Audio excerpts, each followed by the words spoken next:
Kinaumagahan, linggo, diretso ako sa simbahan ng Sapang Kawayan. Pero hindi pala nagmimisa dito sa isla, liban na lang kung may kasal o binyag.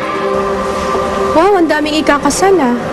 March 23, March 26, March 31. Umiikot sa kasal at binyag ang mundo ng maraming tao sa Sapang Kawayan. Tulad ng pamilya ni Aling Sonia, wala pa ni isa sa kanyang mga anak na babae ang nakakapagdebu. Nabubuntis kasi bago pa umabot ng 18. Umiiyak, kabang-kabas. Wala akong magagawa. Ano yung gusto nila?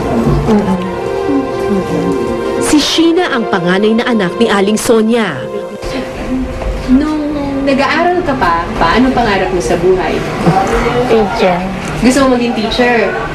Tapos, nag-aaral ka. Hanggang saan to na katapos? First year. First year. Tapos, ano nangyari?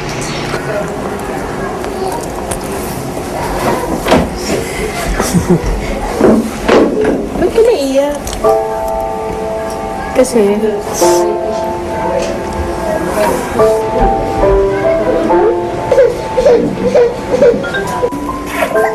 siyempre may mga pangarap na hindi natupad.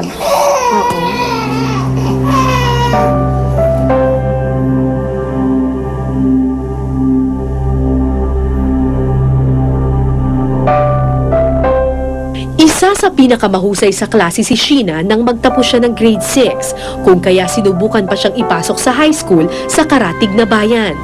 Pero di nagtagal, kinapos din ng perang pagtustos ang kanyang mga magulang at napilitan siyang bumalik sa isla. Pagbalik mo dito sa baryo, ba't hindi ka nag-high school dito? Eh wala pong high school dito. Walang high school dito. So, pagbalik mo dito, Bumalik din po ako din. So yun na po, nag-asawa lang po ako. Eh wala din naman po, hindi naman din po, parang pong nawala ng pag-asa, gano'n. kasi wala namang high school. Hindi na rin naman magkakapag-aral. Nag-asawa na lang po. Hanggang grade 6 lang noon ang eskwelahan sa Sapang Kawayan, kaya karamihan ng mga dalaga pagkatapos ng grade 6, diretso na sa pag-aasawa. Kahit pa may mga pangarap din sila.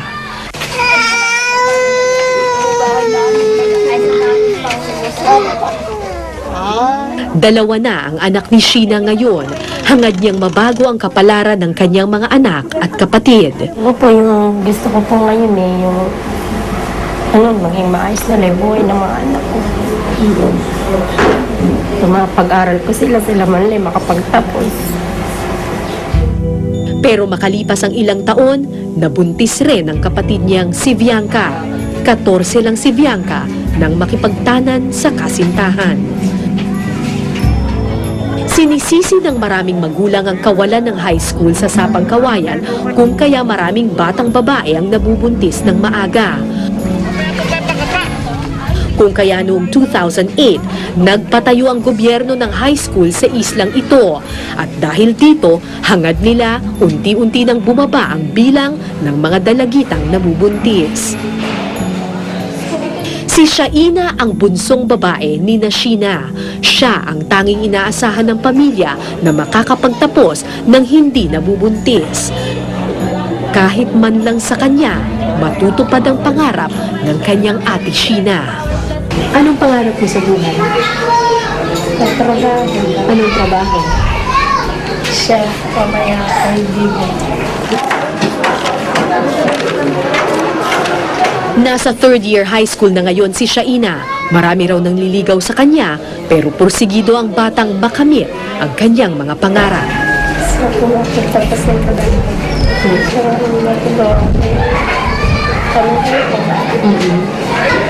sila na yan.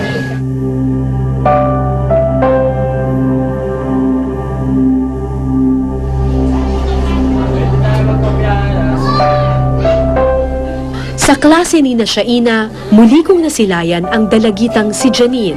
Magkaklase pala ang dalawa. Naisip ko si Janine na ngayon 3 buwang buntis na.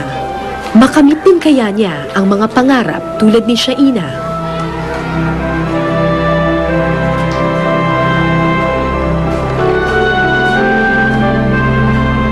Hintayin ko muna po siya makatapos. Pag nakatapos na po siya, ako magtatrabaho muna po. Tutulungan ko muna po siya.